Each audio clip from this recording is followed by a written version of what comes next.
Assalamualaikum warahmatullahi wabarakatuh. Perkenalkan, nama saya Aksamia Gaida. Saya perwakilan dari kelompok 1. Di sini saya akan menjelaskan di sini saya akan mempresentasikan hasil kerja dari kelompok kami yang berjudul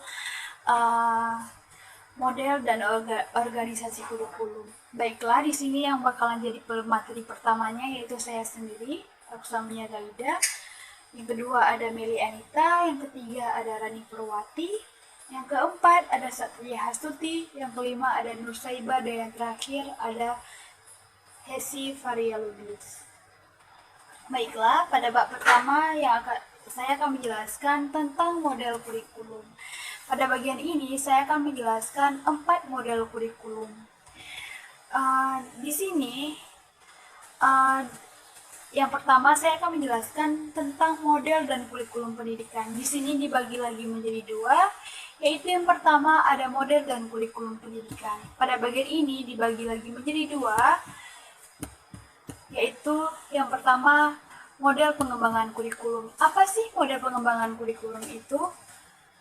Model pengembangan kurikulum merupakan suatu alternatif prosedur dalam rangka mendesain, menerapkan, dan mengevaluasi suatu kurikulum.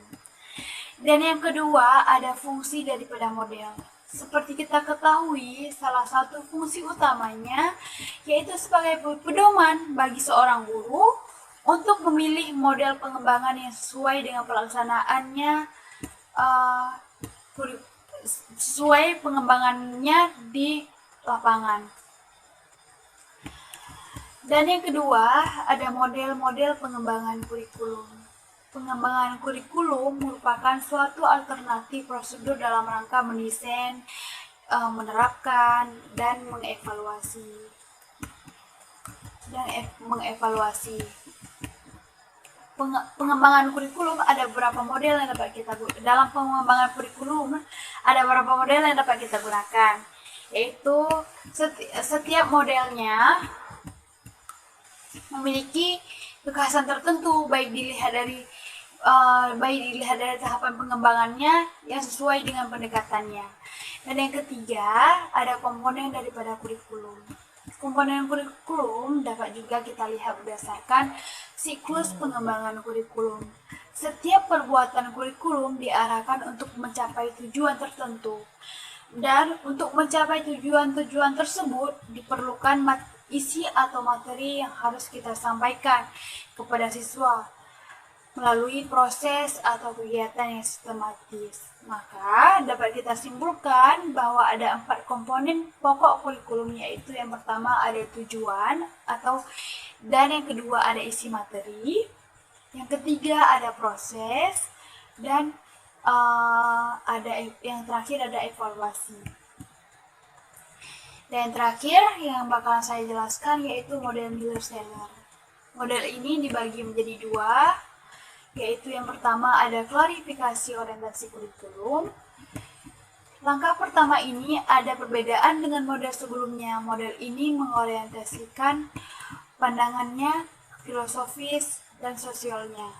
Orientasi ini merefleksikan pandangan filosofis, psikologi, dan sosiologi terhadap kurikulum yang seharusnya diterapkan. Dan yang terakhir yang akan saya jelaskan yaitu pengembangan tujuan. Setelah melakukan langkah klarifikasi orientasi di atas, maka langkah selanjutnya yang harus kita lakukan yaitu pengembangan utama. Yaitu setelah melakukan itu, pada tahap ini pelaksanaan kurikulum harus mengidentifikasikan strategi mengajar yang digunakan sesuai dengan tujuan dari orientasi kurikulum. Perkenalkan, nama saya Melenita. Saya ingin melanjutkan presentasi dari saudara sebelumnya. Jadi, model perkembangan kurikulum menurut Robenzens mengemukakan ada 8 perkembangan kurikulum. Yang pertama, administratif model. Model ini menggunakan garis staf atau garis komodo dari atas ke bawah. Maksudnya ini, siatif perkembangan kurikulum berasal dari penjabat tinggi atau Kepdiknas. Kemudian secara struktural dilaksanakan di tingkat bawah. Dalam model ini, pejabat pendidikan membentuk panitia pengarah yang biasanya terdiri atas pengawasan pendidikan, pengawasan sekolah, dan guru-guru inti. Panitia pengarah ini bertugas merumuskan rencana umum, prinsip landasan, filosofi, dan yang kedua, the grassroots model. Inisiatif perkembangan kurikulum ini berada di tangan guru. Guru sebagai pelaksana kurikulum di sekolah, baik bersumber dari suatu sekolah maupun dari beberapa sekolah sekaligus. Model ini dilaksanakan oleh dua pandangan pokok, yaitu satu, implementasi kurikulum akan lebih berhasil apabila guru sebagai pelaksana sejak semula terlibat dari perkembangan kurikulum tersebut. Dan yang kedua, perkembangan kurikulum personal tidak hanya oleh orang-orang profesional atau sebagai guru, tetapi juga siswa dan orang tua. Berarti dalam perkembangan kurikulum siswa dan dalam perkembangan kurikulum siswa dan orang tua siswa harus terlibat dalam perkembangan kurikulum tersebut. Dan yang ketiga, the demonstration model. Model ini memperkenalkan suatu inovasi kurikulum dalam skala kecil. Model ini menuntut sejumlah guru dalam satu sekolah untuk mengorganisasikan dirinya dalam memperbarui kurikulum. Ada dua, yaitu satu formal,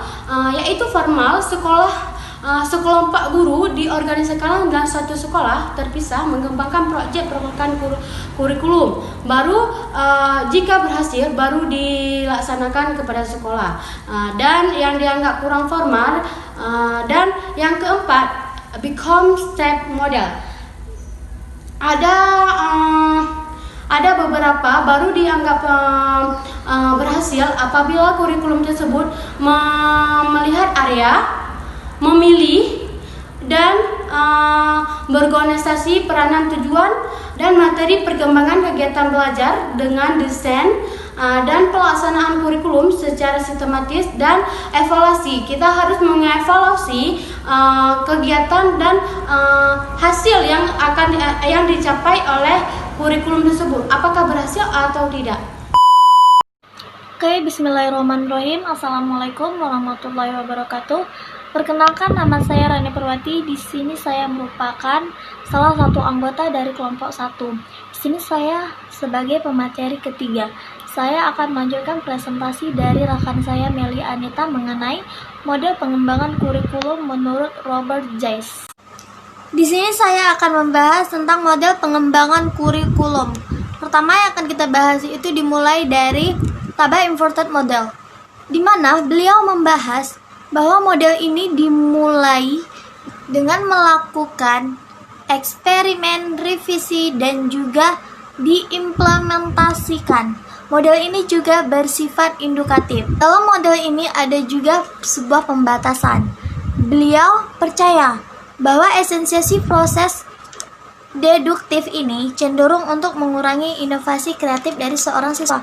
Mengapa seperti itu? Karena dengan adanya sebuah pembatasan, misalnya seorang mahasiswa tadi dia tuh memiliki sebuah pengetahuan yang lebih dari teman-teman yang lainnya. Jadi dia tuh tidak bisa yang namanya itu untuk lebih mengembangkannya lagi, karena dengan adanya pembatasan dia tuh tidak bisa yang namanya tuh melakukan eksperimen secara langsung, dimana eksperimen itu harus ada yang namanya tuh pengawasan dari seorang guru, dan pengawasan itu juga harus dilakukan di sekolah. Misal sang anak itu sudah tahu yang namanya tuh beberapa teori ataupun beberapa percobaan, misalnya tuh percobaan untuk bahan-bahan kimia berada di lab. Bila anak-anak tersebut mencobanya di luar, atau tidak ada pengawasan dari seorang guru, bisa saja terjadi kebakaran. Karena bila anak tersebut salah memasukkan dari cairan A dan juga cairan B, bisa saja dari cairan A dan B itu bila disatukan bisa saja menjadi yang namanya itu gas ataupun bisa meledak seperti itu ya kan. Dan bila terjadi seperti itu kan akan memakan korban bila tidak ada dalam pengawasan guru ataupun orang yang ahli dalam hal bidang tersebut. Karena itu pengawasan itu sangat diperlukan. Dalam melakukan eksperimen dengan guru-guru itu harus menghasilkan data-data yang empirik dan juga teruji. Selanjutnya dilakukan revisi atau perbaikan pada data-data yang sebelumnya agar hasil dari eksperimen tersebut dapat disempurnakan. Selanjutnya, Roger Interpersonal Relation Model berasal dari seorang psikolog, yaitu Carl Roger. Beliau berasumsi bahwa kurikulum diperlukan dalam rangka pengembangan individu yang terbuka, luas, dan adaptif terhadap situasi perubahan. Contohnya tidak usah jauh-jauh seperti yang dihadapi oleh mahasiswa Unsyah saat ini. Bukan hanya mahasiswa Unsyah, tapi seluruh mahasiswa dan juga seluruh perguruan tinggi dan juga sekolah-sekolah, intinya tuh yang berhubungan dengan pendidikan, bahkan dengan pekerjaan, ya kan banyak sekali sekarang yang melakukannya itu secara online ataupun secara daring kan. Itu kita tuh sangat mengalami perubahan besar, di mana biasa bila kuliah tatap muka itu mahasiswa itu tidak terlalu yang namanya terbebani oleh tugas yang menumpuk. Tapi sekarang kebanyakan dari dosen itu ataupun dari guru-guru itu memberikan kita itu tugas yang berlebihan. Misalnya seorang guru itu tidak memiliki waktu masuk pada jam itu, padahal jam itu adalah jam di mana seharusnya beliau masuk dan juga mengajar kita secara daring. Dengan beliau tidak ada waktu, beliau memberikan kita tugas sebagai gantinya. Dimana saat ini kan ada berita yang sedang tersebar luas, dimana seorang siswi sekolah menengah atas bunuh diri karena tidak sanggup dengan tugas yang diberikan oleh gurunya. Ditambah lagi koneksi jaringannya itu yang betul-betul sangat tidak bagus dan sangat tidak mendukung. Karena depresi berat, siswi tersebut akhirnya tuh meminum racun hama. Dan akhirnya siswi tersebut pun meninggal. Dan di saat dilakukan pemeriksaan oleh polisi menduga bahwa siswi tersebut depresi karena tugas yang terlalu menumpuk diberikan oleh gurunya. Akhirnya siswi tersebut meminum racun hama hingga menyebabkan siswi sekolah menengah atas tersebut meninggal. Selanjutnya, the Systematic Action Research Model atau model pemecahan masalah. Dalam model ini melibatkan seluruh komponen pendidikan, mulai meliputi dari siswa, orang tua, guru, dan juga seluruh sistem yang ada di sekolah tersebut. Selanjutnya, Emerging Technical Model. Dalam model ini mencakup pada perkembangan bidang teknologi dan ilmu pengetahuan, serta nilai-nilai efisiensi dan efektivitas dalam bisnis, juga mempengaruhi perkembangan model kurikulum. Lalu tumbuhlah kecenderungan baru yang didasarkan atas beberapa hal. Pertama, the Behavioral Analysis Model atau menekankan penguasaan perilaku. Selanjutnya, the Systematic Analysis Model atau berasal dari gerakan efisiensi bisnis. Selanjutnya, the Computer Based Model atau suatu pengembangan kurikulum dengan menggunakan komputer. Mengapa? Sekarang ini kan adalah namanya itu pendidikan itu semua itu memakai yang namanya kurikulum. Semua berbasis komputer. Mulai dari kelas SMP itu sudah yang namanya itu berbasis komputer. Apalagi SMA, perguruan tinggi nanti itu pasti akan sangat dibutuhkan yang namanya itu berbasis komputer. Jadi, kita sebagai mahasiswa ataupun siswa sangat dianjurkan agar bisa menguasai komputer. Karena di era 4.0 ini semuanya itu serba digital. Jadi, bila kita sebagai mahasiswa ataupun siswa saat ini tidak bisa yang namanya itu menguasai era digital itu, tidak bisa bersaing dalam era digital itu, tidak bisa menguasai yang namanya itu komputer, tidak bisa menguasai yang namanya itu internet, maka kita akan ketinggalan. Dan kita juga tidak akan pernah bisa bersaing di dunia luar sana. Tidak bisa bekerja karena yang namanya tidak bisa menguasai komputer itu kita tidak akan bisa dapat kerjaan apa-apa karena semua ini serba komputer, ya kan? Mungkin cukup sekian presentasi dari saya. Saya kembalikan kepada rekan saya selanjutnya. Saya akan melanjutkan materi dari Rani Purwati, yaitu mengenai tentang model kurikulum berbasis kompetensi. Nah, model kurikulum berbasis kompetensi ini yaitu lebih menekankan kepada pengembangan dan penguasaan kompetensi bagi peserta didik, baik melalui kegiatan atau pengalaman yang sesuai dengan standar nasional pendidikan yang hasilnya bisa dirasakan sendiri oleh peserta didik, orang tuanya, bahkan masyarakatnya. baik untuk melanjutkan pendidikan ke jenjang yang lebih tinggi maupun untuk memasuki dunia kerja. Nah, kompetensi ini sendiri yaitu hasil belajar yang diperoleh oleh peserta didik selama dia menempuh pembelajaran. Sehingga dia mempunyai kemampuan dalam melakukan sesuatu yang lebih kompleks dan juga mempunyai kemampuan yang kompeten atau kecakapan di bidangnya. Nah, yang kedua saya akan menjelaskan tentang model kurikulum tingkat satuan pendidikan atau KTSP. Nah, kurikulum tingkat satuan pendidikan ini yaitu kurikulum operasional yang disusun dan dilaksanakan di masing-masing satuan pendidikan. KTSP ini sendiri pun terdiri dari tujuan pendidikan, tingkat satuan pendidikan, struktur dan muatan kurikulum tingkat satuan pendidikan, kalender pendidikan dan juga silabus. Nah, silabus ini sendiri yaitu rencana pembelajaran pada suatu mata pelajaran. Nah, yang ketiga saya akan menjelaskan tentang model kurikulum bermuatan lokal. Model kurikulum bermuatan lokal ini yaitu suatu rancangan rencana. Yaitu seperangkat rencana atau pengaturan mengenai tujuan, isi, dan bahan pembelajaran yang disusun oleh satuan pendidikan yang sesuai dengan keragaman potensi di daerah tersebut, karakteristik daerah tersebut, atau lingkungan masing-masing di daerah itu dengan tujuan untuk mendapatkan pendidikan tertentu atau memperoleh pendidikan tertentu. Nah, yang terakhir saya akan menjelaskan tentang model kurikulum berorientasi kecakapan hidup. Model kurikulum berorientasi kecakapan hidup ini pun dibagi menjadi 5 aspek. Yang pertama ada kompetensi yang relevan untuk dikuasai oleh peserta didik. Maksudnya di sini yaitu memberikan pembelajaran kepada peserta didik yaitu dengan mengaitkan dengan lingkungannya atau kehidupan sehari-harinya, agar si peserta didik ini pun lebih mudah dalam memahami atau menyerap materi yang diberikan oleh si pendidik ini. Nah, yang kedua ada materi pembelajaran sesuai dengan tingkat perkembangan peserta didik. Maksudnya di sini yaitu sesuai dengan pemahaman yang sudah dikuasai oleh si peserta didik ini. Misalnya saja hari ini guru memberikan pemahaman tentang algoritma. Jika si peserta didik ini belum menguasai algoritma ini, maka si pendidik tidak bisa melanjutkan ke bab selanjutnya karena si peserta didik ini belum mempunyai pemahaman di bidang yang ini, maka pastinya akan kesusahan jika melanjutkan materi selanjutnya yang nantinya akan diberikan oleh si pendidik. Nah, yang ketiga ada kegiatan pembelajaran untuk menguasai kompetensi. Maksudnya di sini yaitu kegiatan pembelajaran ini memang untuk mendapatkan hasil belajar dan mendapatkan kemampuan yang mungkin tidak kita sadari, tetapi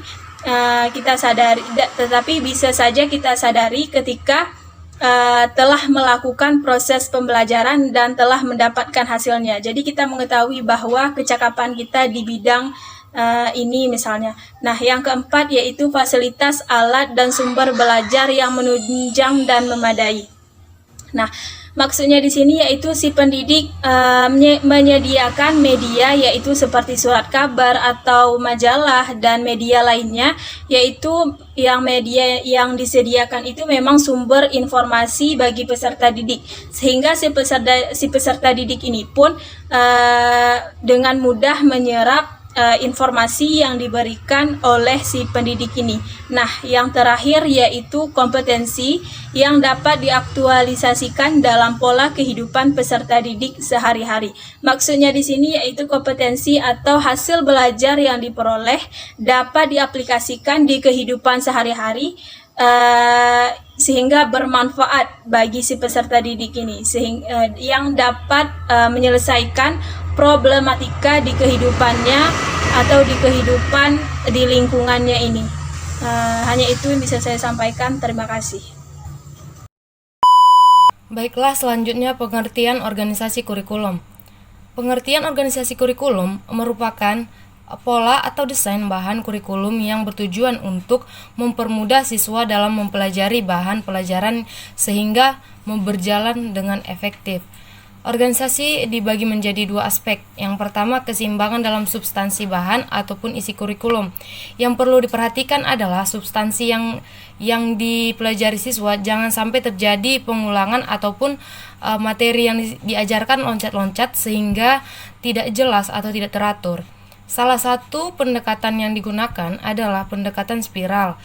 Artinya, materi yang dipelajari siswa semakin lama akan semakin mendalam, yang dikembangkan berdasarkan keluasaan secara vertikal maupun horizontal. Yang kedua, ada keseimbangan yang berkaitan dengan cara atau proses belajar. Selain itu, ada aspek lain seperti estetika, intelektual, moral, sosial emosional, personal, religius, seni apresiasi, dan kinestik juga harus terakomodasi dalam isi kurikulum. Alokasi waktu yang dibutuhkan dalam kurikulum harus diperhatikan dan harus dipertimbangkan dalam organisasi kurikulum. Pengorganisasian yang berkenaan dengan isi kurikulum atau bahan ajaran yang digunakan dikelompokkan berdasarkan mata pelajaran atau yang biasa disebut dengan separated subject kurikulum. Baiklah, selanjutnya bentuk organisasi kurikulum. Bentuk organisasi kurikulum dibagi menjadi 3. Yang pertama, mata pelajaran yang terpisah-pisah merupakan organisasi kurikulum dalam bentuk mata pelajaran yang disajikan secara terpisah antara mata pelajaran yang satu dengan mata pelajaran yang lainnya. Maka pelajaran di sini bukan hanya mata pelajaran seperti IPA, IPS, dan lain-lain, akan tetapi itu adalah hasil pengalaman manusia sepanjang masa atau kebudayaan dan pengetahuan yang dikumpulkan oleh manusia sejak dulu kala. Dari pengalaman tersebut kemudian disusun secara logis dan sistematis.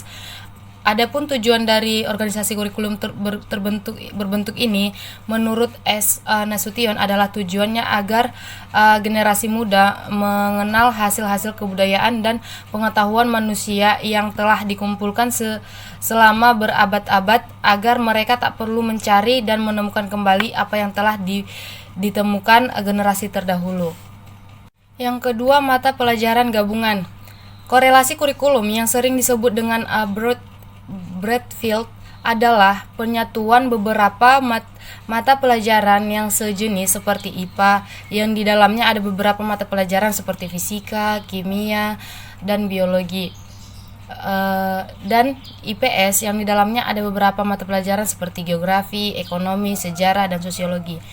Korelasi kurikulum merupakan gabungan dari mata pelajaran yang sejenis secara insidental dari bahan kurikulum yang terlepas-lepas berusaha disatukan dan dengan bahan kurikulum atau mata pelajaran yang sejenis sehingga dapat memperkaya wawasan siswa dan sebagai disiplin ilmu. Dan yang ketiga, kurikulum terpadu. Kurikulum ini cenderung memandang bahwa dalam suatu pokok bahasan harus terpadu secara menyeluruh. Bahan pengajaran selalu aktual sesuai perkembangan dan kebutuhan masyarakat maupun siswa bagi individu yang utuh. Sehingga bahan pengajaran yang dipelajari selalu sesuai dengan bakat, minat, dan potensi siswa. Baiklah, saya akan melanjutkan presentasi dari teman saya. Materi selanjutnya adalah materi kurikulum terpadu dan bagian-bagiannya. Yang dimaksud dengan kurikulum terpadu adalah kegiatan menata keterpaduan berbagai materi mata pelajaran melalui sesuatu tema lintas bidang, membentuk kesatuan keseluruhan yang bermakna, sehingga batas antara berbagai bidang studi tidaklah ketat ataupun boleh dikatakan tidak ada. Bagian-bagian kurikulum terpadu terbagi 3. Yang pertama yaitu kurikulum inti, yaitu merupakan rangkaian pengalaman yang saling berkaitan atau juga disebut dengan kurikulum nasional. Kedua adalah social foundation dan percentage situation. Yang dimaksud dengan social foundation adalah merupakan kerangka konseptual yang berperan dalam membedakan berbagai jenis teks pada tujuan komunitas. Sedangkan percentage situation yaitu kurikulum yang mengangkat situasi yang dihadapi manusia dalam hidupnya. Ketiga yaitu experience dan activity kurikulum. Yang maksud dengan experience yaitu keahlian pada anak untuk berkembang dan keterampilan yang akan ditampilkan pada orang banyak. Sedangkan activity kurikulum yaitu kegiatan atau pengalaman dalam karya kemampuan integrasi. Pelajaran proyek yang dikembangkan dalam aktivitas kurikulum ada beberapa bagian. Yang pertama, constitution of creative project, yaitu pembelajaran ini bertujuan mengembangkan ide-ide dalam suatu bentuk tertentu. Contohnya seperti anak bisa membuat model, membuat kayu atau aplikasi lainnya. Dan ada juga yaitu the problem project, yaitu bertujuan anak bisa menyelesaikan masalahnya. Contohnya seperti penanggulangan penyebaran virus flu burung. Hanya ini yang dapat kami sampaikan, lebih dan kurang mohon maaf. Wabillahi taufiq wal hidayah. Wassalamualaikum